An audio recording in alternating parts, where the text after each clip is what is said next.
ಬೇಡ ಅಂತ ಹೇಳ್ಬೇಡ್ವೋ. ಸ್ಟಾಪ್ ಇಟ್ಯಾ. ಅವರೇ ಚಾಲೆಂಜ್ ಮಾಡಿ ಅವರೇ ನನಗೆ ಸಹಾಯ ಮಾಡ್ತಾರಾ? ನಾನೇನು ಅವ್ರ ಕಣ್ಣಿಗೆ ಗುಲ್ಡು ತರ ನಾ ಕಾಣಿಸ್ತಾ ಇದ್ದೀನಿ? ಸುಮ್ಮನೆ ಸುಳ್ಳು ಹೇಳ್ಬೇಡ ಚಂದನೆ. ನಡಿ ಮನೆಗೆ ಡ್ರಾಪ್ ಮಾಡ್ತೀನಿ. ಇಲ್ಲ, ಅದು ಅಣ್ಣ ಅಲ್ಲ ಕಣೋ ಹೇಳಿದ್ದು, ನಿಜವಾಗ್ಲೂ ಅಪ್ಪನೇ ಹೇಳಿದ್ದು. ನಾನು ನಿನ್ನ ಜೊತೆ ಬಂದ್ರೆ ನಿನ್ಗೆ ಹೆಲ್ಪ್ ಆಗುತ್ತೆ ಅಂತ. ಅಮ್ಮ ತಾಯಿ, ಈಗಾಗಲೇ ಅವ್ರ ಸವಾಸ ಮಾಡಿ ಈ ರೇಂಜಲ್ಲಿ ಹಾಳಾಗಿದ್ದೇನೆ. ಸಾಕಮ್ಮ ಅವ್ರ ಸವಾಸ. ನಿಮ್ಮ ಟೋಟಲ್ ಫ್ಯಾಮಿಲಿ ಸವಾಸನೇ ಬೇಡ ನನಗೆ. ಅದಲ್ಲೋ ನಿಮ್ಮಪ್ಪ ನಿಮ್ಮಣ್ಣ ಅವ್ರನ್ನ ಮಾತ್ರ ನಂಬಲ್ಲ ನಾನು. ಅಷ್ಟಕ್ಕೂ ಈ ವಿಷಯದಲ್ಲಿ ನನ್ಗೆ ಯಾರ ಸಹಾಯನೂ ಬೇಡ.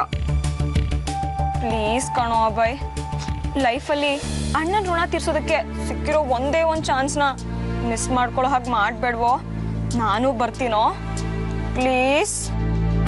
ಸಾರಿ ಚಾಂದನೆ, ಯಾವುದೇ ಕಾರಣಕ್ಕೂ ನಾನು ಇದಕ್ಕೆ ಒಪ್ಕೊಳ್ಳಲ್ಲ. ಖಂಡಿತ ನಿಮ್ಮ ಅಪ್ಪ ಯಾವುದಾದ್ರೂ ಪ್ಲಾನ್ ಹಾಕಿನೇ ನಿನ್ನನ್ನು ನನ್ನ ಹತ್ರ ಕಳ್ಸಿರ್ತಾರೆ ಅನ್ಸುತ್ತೆ. ಫೋರ್ಸ್ ಮಾಡಬೇಡ ಪುಟ್ಟ. I am extremely sorry. I am really helpless in this matter. ನಿನ್ನ ಕೋಪ ಇರೋರ ಮೇಲೆ ತೋರಿಸು, ನನ್ನ ಮೇಲೆ ಯಾಕೆ ತೋರಿಸ್ತೀಯ? ನನ್ನನ್ನು CM ರಂಜಿತ್ ಕುಮಾರ್ ಅವ್ರ ತಂಗಿ ಅಂತ ಕರ್ಕೊಂಡು ಹೋಗೋ ಅವಶ್ಯಕತೆ ಇಲ್ಲಪ್ಪ. ದೃಶ್ಯ ಚಾನಲ್ ರಿಪೋರ್ಟರ್ ಅಭಯ್ ತಂಗಿ ಅಂತ ಕರ್ಕೊಂಡು ಹೋಗು. ಪ್ಲೀಸ್ ಕಣೋ, ಒಪ್ಕೊಳ್ಳೋ. ಸಾರಿ ಚಂದನೆ, ಸುಮ್ಮನೆ ತಲೆ ತಿನ್ಬೇಡ. ನಂಗೆ ತುಂಬ ಕೆಲಸ ಇದೆ. ಆಲ್ರೆಡಿ ಹೊರಡಕ್ಕೆ ಬೇರೆ ಲೇಟ್ ಆಗಿದೆ. ಅಭಯ್ ಪ್ಲೀಸ್ ಕಣೋ, ಪ್ಲೀಸ್ ಕರ್ಕೊಂಡು ಹೋಗೋ. ಅಭಯ್ ಅಭಯ್ ಅಭಯ್ ಅಭಯ್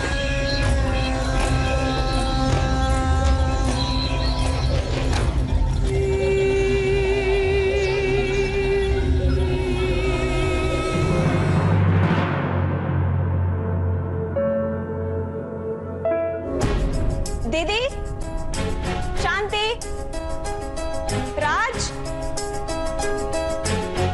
दीदी,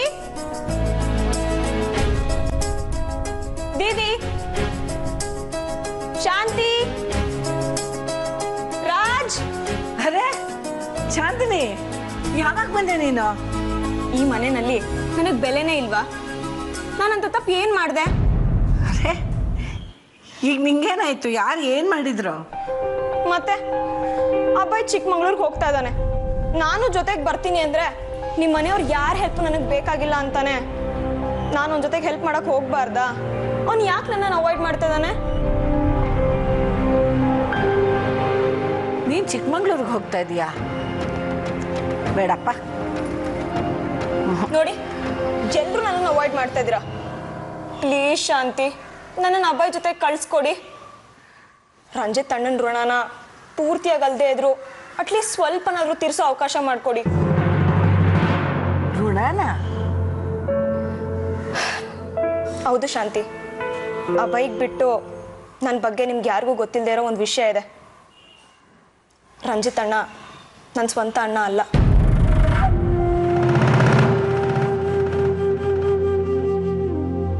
ಹುಡುಗಿಯಾಗಿ ಹೇಳ್ಕೊಳಕ್ಕಾಗದೇ ಇರೋ ವಿಚಾರನ ಇವತ್ತು ನಿಮ್ಮ ಹತ್ರ ಹೇಳ್ಕೊತಾ ಇದ್ದೀನಿ. ಡೆಲ್ಲಿಲಿ ನಮ್ದೊಂದು ಪುಟ್ಟ ಫ್ಯಾಮಿಲಿ. ಅಪ್ಪ, ಅಮ್ಮ, ಅಣ್ಣ ಎಲ್ಲರ ಜೊತೆನೂ ಖುಷಿಯಾಗಿದ್ದೆ. ಆದರೆ ನನ್ನ ದುರಾದೃಷ್ಟ, ಸ್ವಂತ ಅಪ್ಪನೇ ನನ್ನ ಮೇಲೆ ಕೆಟ್ಟ ದೃಷ್ಟಿಲಿ ನೋಡೋಕೆ ಶುರು ಮಾಡ್ದೆ.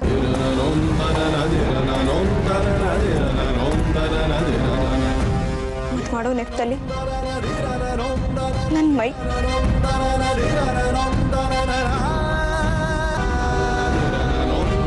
ಪ್ರಪಂಚದಲ್ಲಿ ಯಾವ ತಂದೆನೂ ಮಾಡದೇ ಇರೋ ನೀಚ ಕೆಲಸ ನನ್ನ ಮೇಲೆ ಅತ್ಯಾಚಾರ ಮಾಡಿಬಿಟ್ಟ.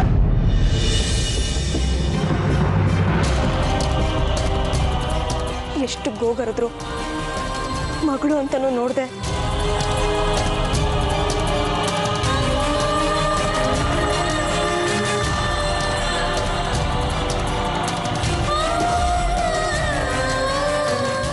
ಮನೆಯಲ್ಲಿ ವಿಷಯ ಗೊತ್ತಾಯ್ತು.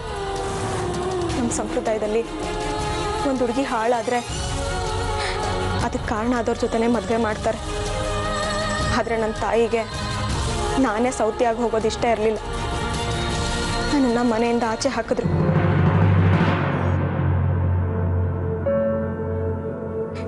ದಿಕ್ಕಿಲ್ದೆ ಬೀದಿಲ್ ಬಿದ್ದಿದ್ದೆ. ಆಗ ರಂಜಿತ್ ಅಣ್ಣ ಸಿಕ್ಕಿದ್ರು.